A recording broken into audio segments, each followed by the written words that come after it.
Ассалаумағалейкум, өнерлі қауым. Бізде мына студияларда мынандай германский Нойман деген оригинал микрофондарды алады да бәрі, жақсы микрофондар. Бірақ дұрыс шықпай жатыр деп бізге қайта-қайта хабарласады. Сол мәселе туралы видео түсіріп, проблемаларын шешіп берейін деген ниетім бар.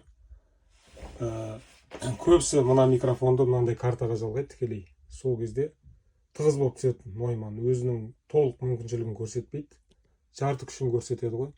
Мына секілді профессиональный предусилитель болады, ламповый, компрессор, эквалайзер мен бәрі.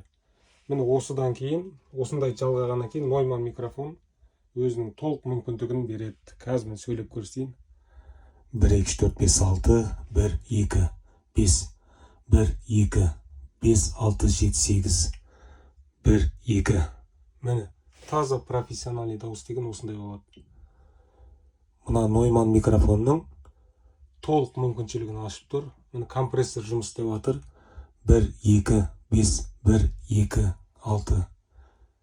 Міне осындай предусилительмен жазған кезде кәдімгідей кәсіби дауыс естіледі. Ешқандай әнші ондай дауысқа әңгіме айтуы мүмкін емес. Міне осындай проблема достар бәрінде.